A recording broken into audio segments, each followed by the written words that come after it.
Now, I want to start by saying that I am a Melyssa Ford simp. Um, I don't even try to hide that shit. I am a fucking Melyssa Ford simp.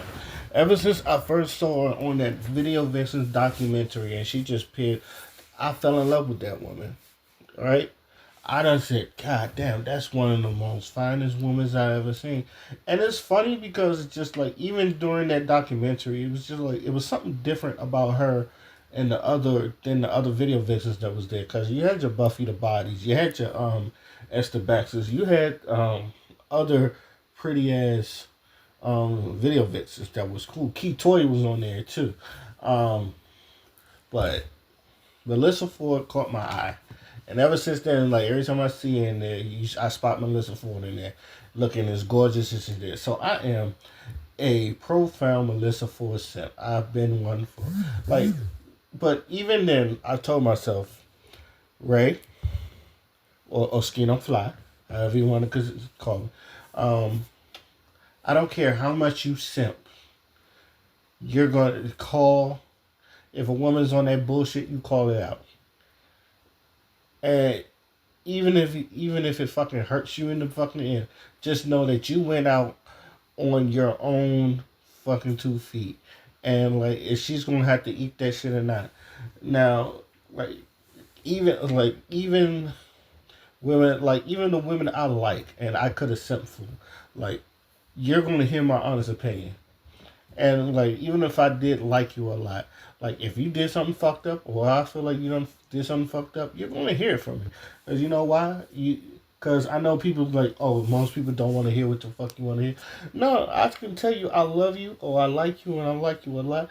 But I'm gonna tell you where you fucked up at. Cause I feel like if I do like you and like you a lot, I'm going to let you have it. If you fucked up, I'm gonna tell you fucked up. You can ask any of my female friends.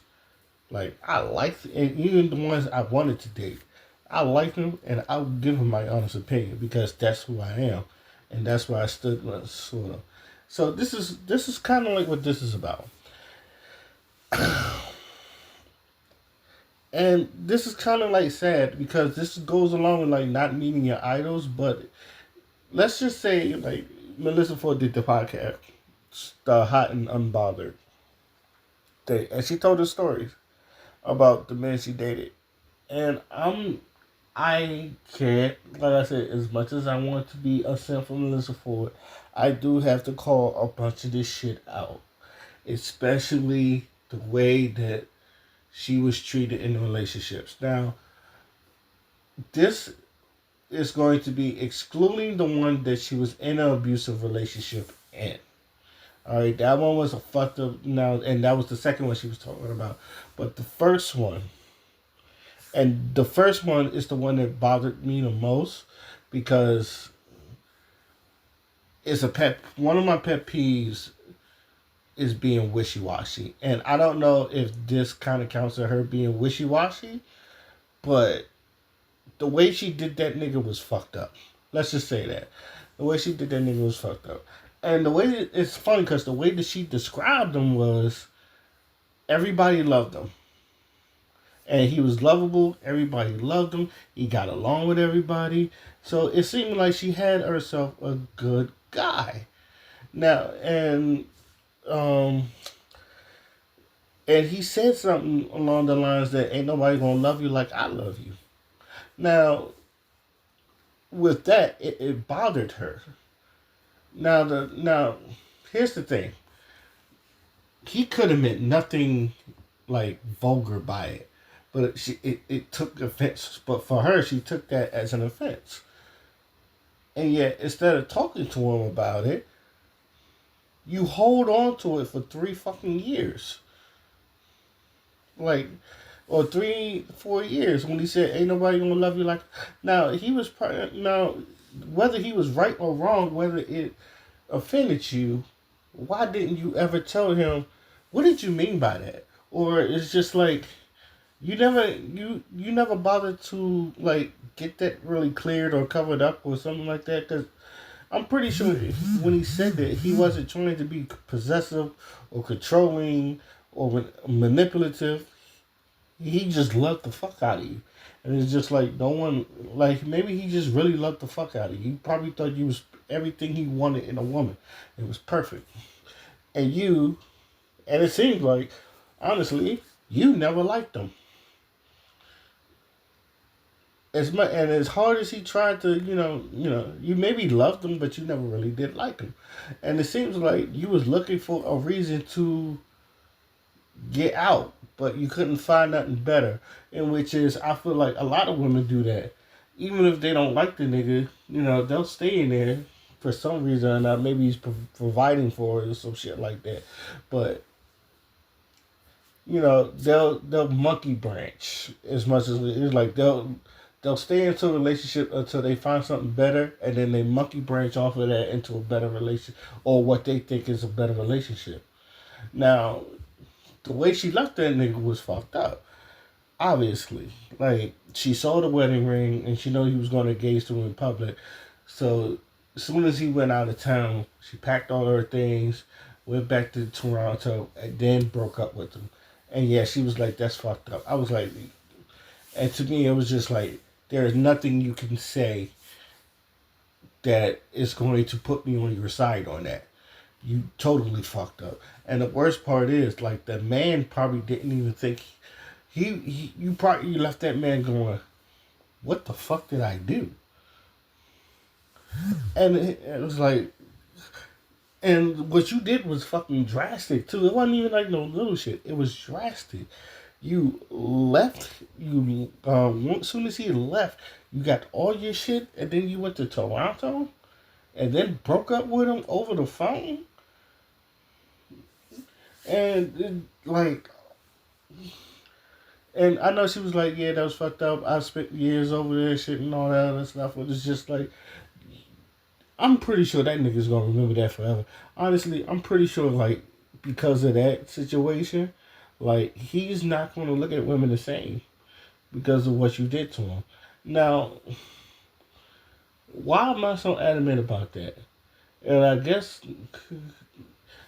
I don't. This is not the closest thing to me, but like, from going from middle school to high school, I had a girlfriend, right? And like we was talking to each other over the phone and all that other stuff. I during the summer she went to a camp, and I, I was still her boyfriend at the time. So, um, now I could have been like fucking with another girl because another. I think there was another girl. Like I'm not sure, but dude was like, "You didn't talk to her." I said, "Nah, I got a girl. I'm trying to be, being Mr. Faithful and all that other stuff." And then coming back to school, first day of school, I see her, and I try to be a lovey-dovey boyfriend. And I noticed she kept pushing me off. I'm like, "Yo, what is wrong with you?" It's just like, "Why are you pushing me off?" She was like, "We broke up, right?" And I was just like, "What?" Like, unfortunately, like, we broke up, but you never told me we broke up. You never had no breaking up prior to, like, we just broke up or some shit like that. I was like, what in the fuck is going on? Now, that shit bothered, like, I never knew why we broke up. We just broke up. Now, I will admit, because it's not even the fact that that was the cutest girl I've dated to me, but it's the fact that I don't know why we broke up, and that bothered me. And it bothered me throughout most of the school year until her birthday. And I always tell her, and this is just, it's like she don't know that I've seen her after we broke up and all that other stuff. I don't feel no ways towards her and some shit like that. But if she ever hear this story, but she probably don't remember. But cause I'm not gonna lie to you, because we had the same classroom and all that other stuff. I was sweating her a little bit. I was trying to get back with her. I was like, what the fuck did I do? But I never really got the answer why we broke up.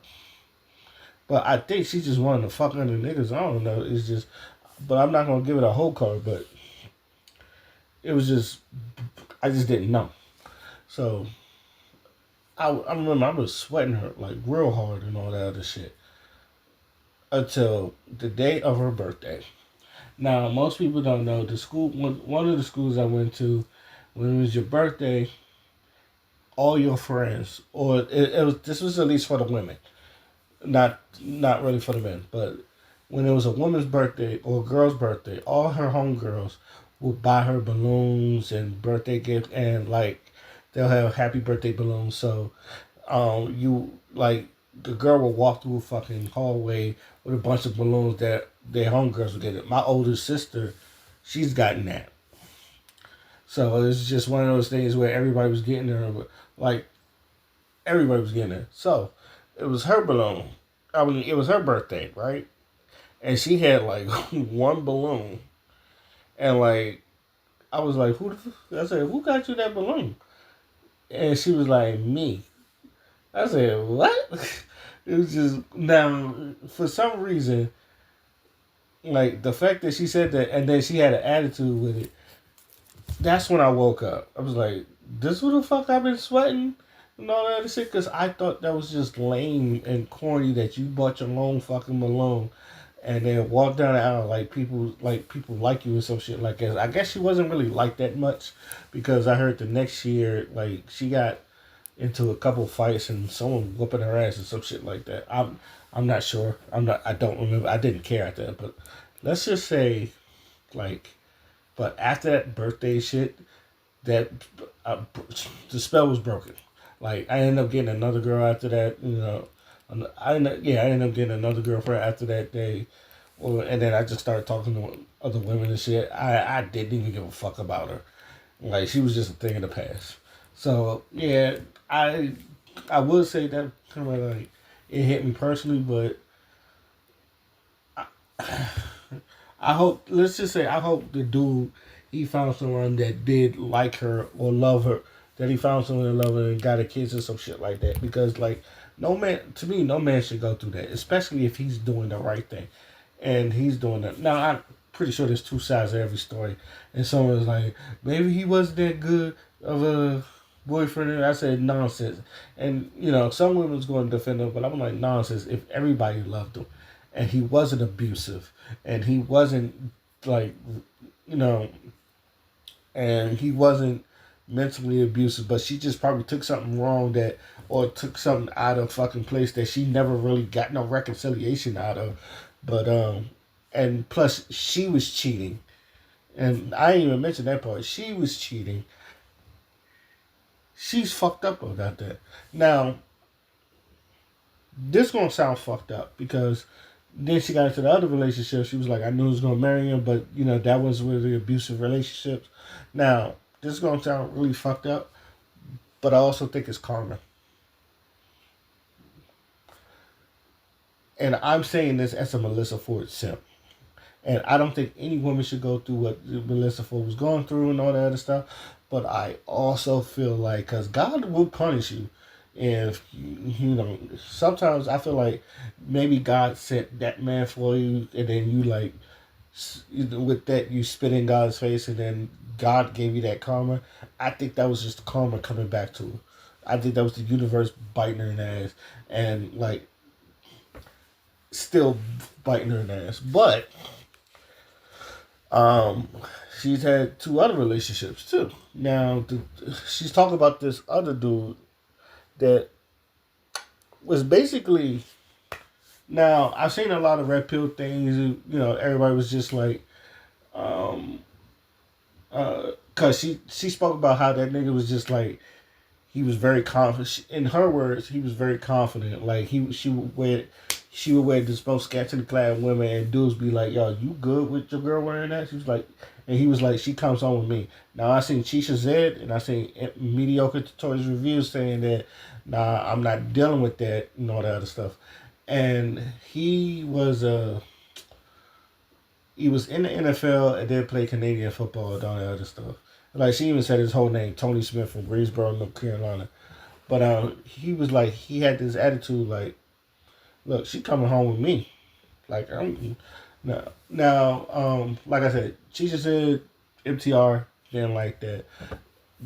But I was also thinking about Sergeant Willie Pete. And Sergeant Willie Pete, you know, he'll talk about this Madonna the Madonna whore complex, and he said, "Well, I would like to show my woman office or some shit like that." Now, I'm gonna be real with you. she's a model, so you already seen her.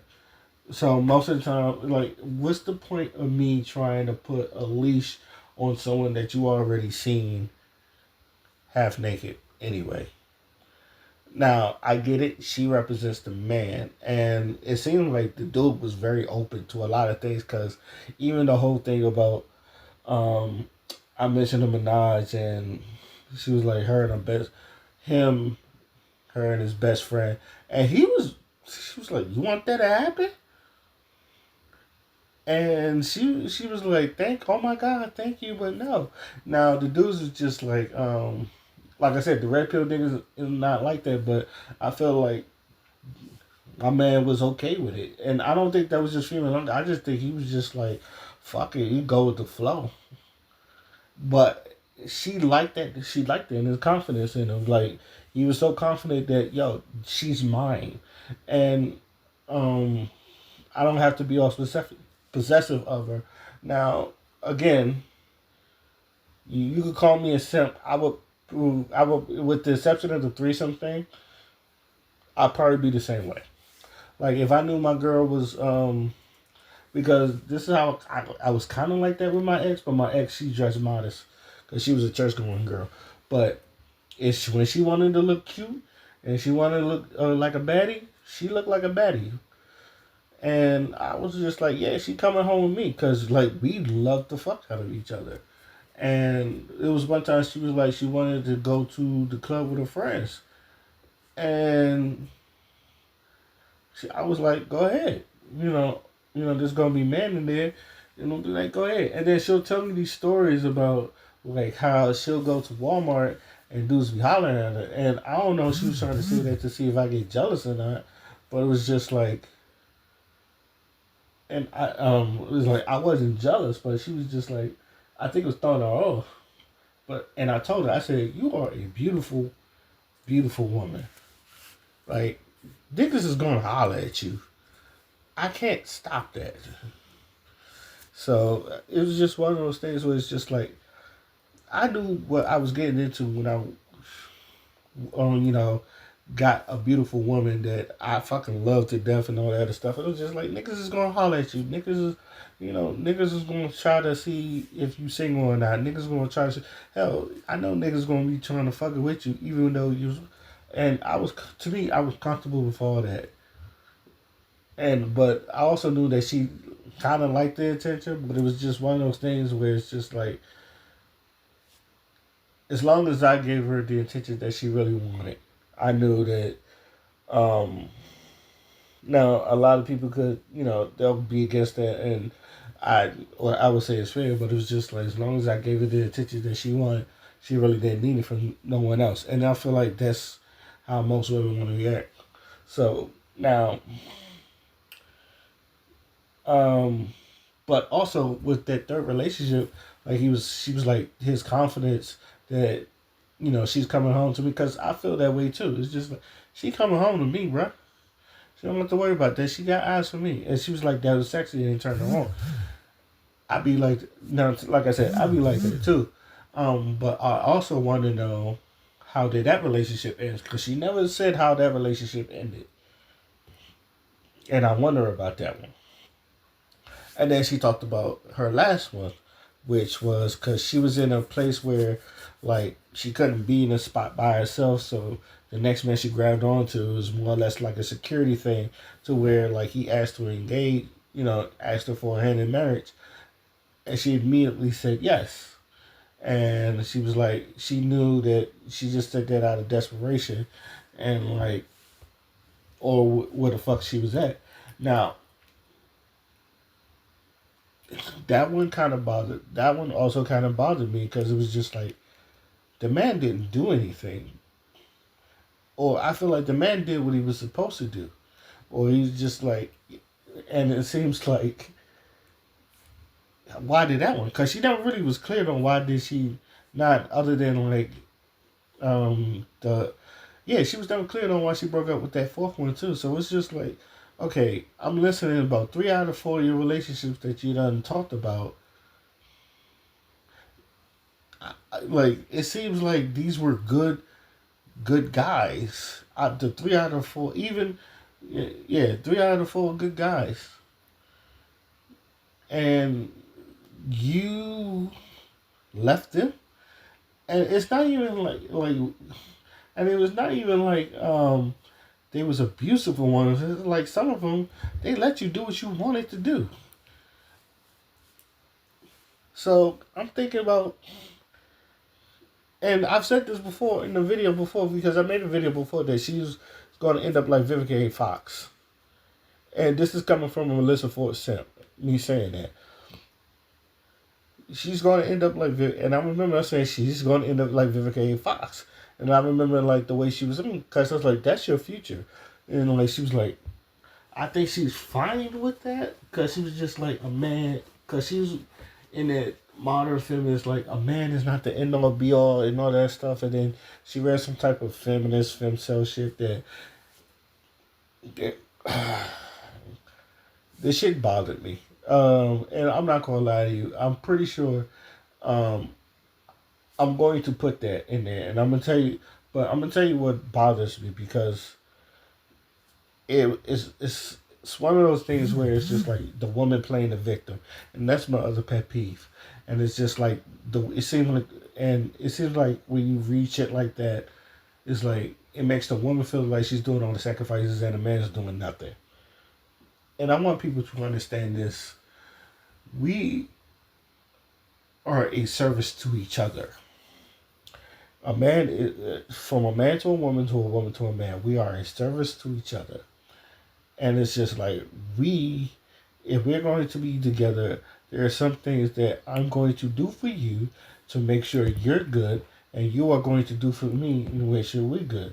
Now, there's things that we need to do for ourselves to make sure we are good, but if we're going to be together, I have these set of skills and you have these set of skills, and if my set of skills is compatible with your set of skills, we are, like I said, we are a service to each other. We're going to do whatever it takes to make you happy.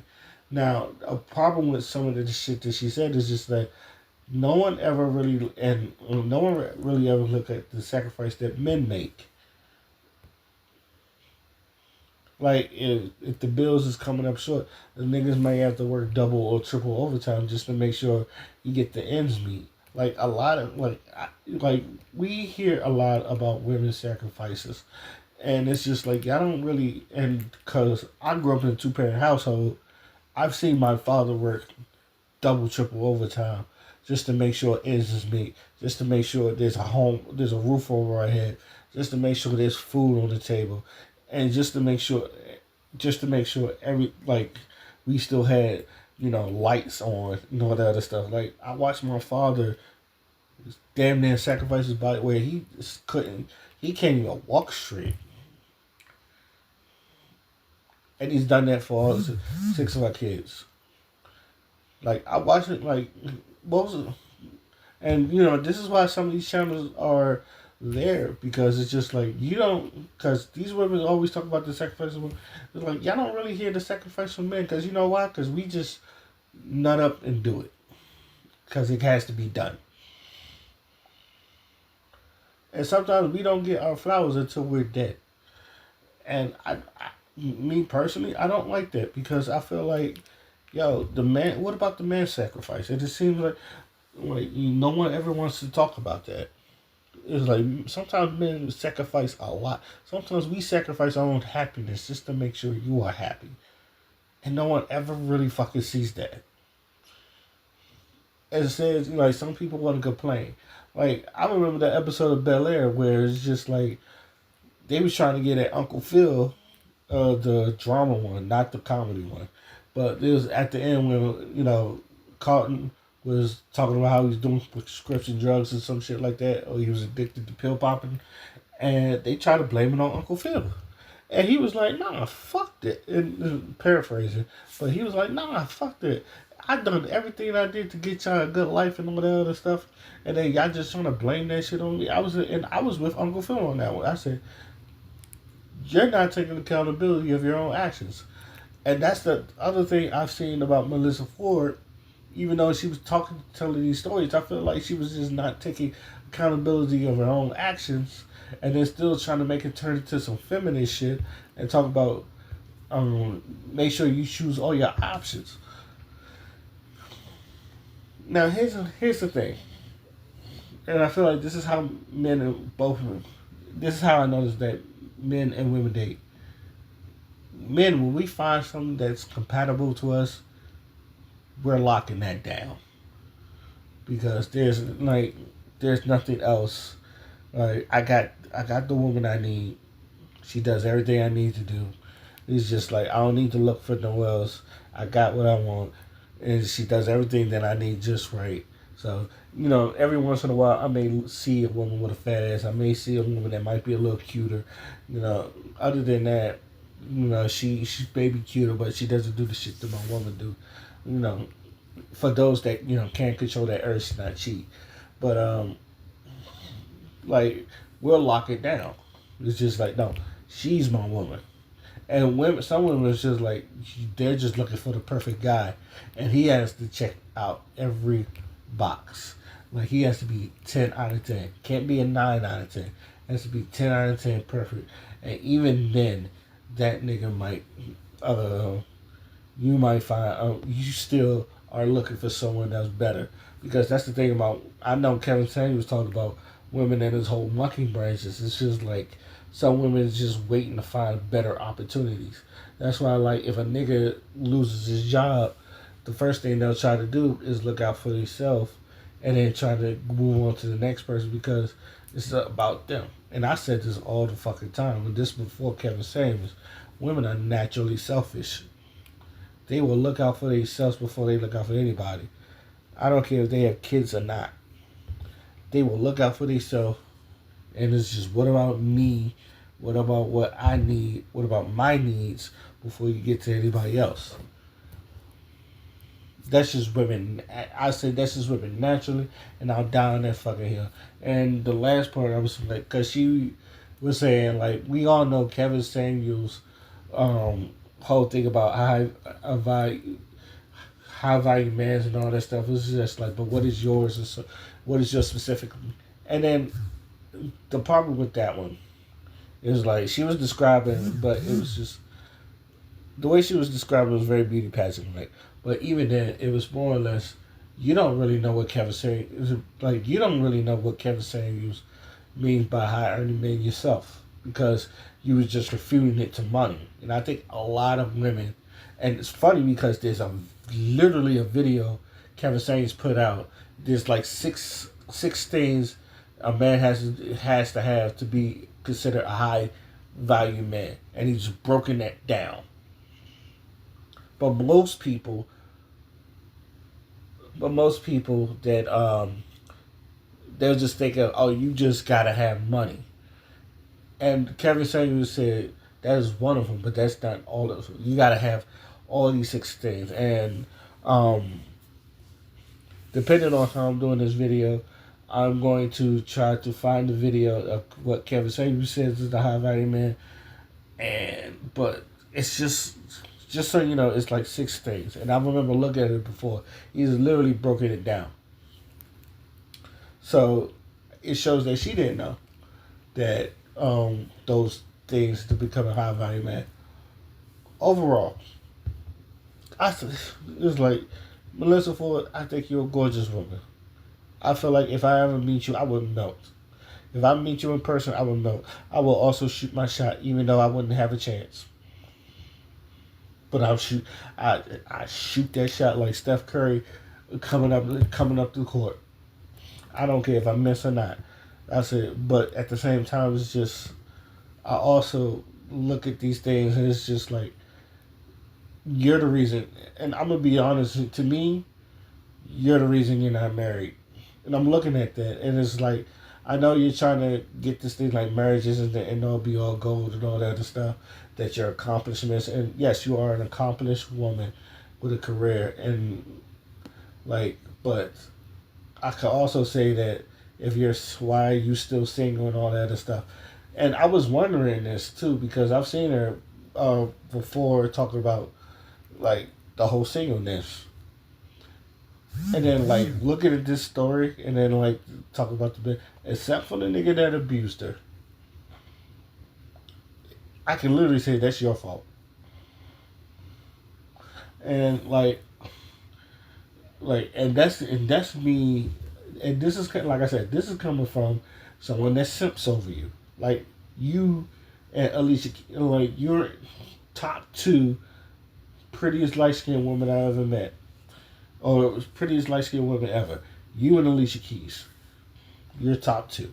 Alicia Keys is number one, and she will always be number one. I'm sorry, I love me some Alicia Keys, but I love you too. You're number two, and then it's Journey Smollett. I love me some Journey Smollett, but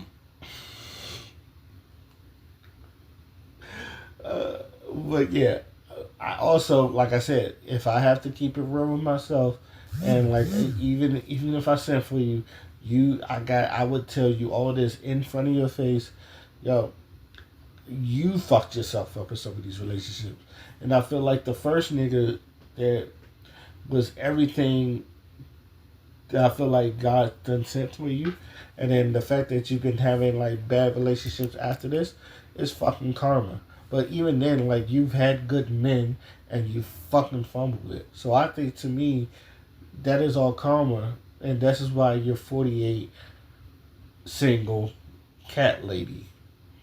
And I say this out of love.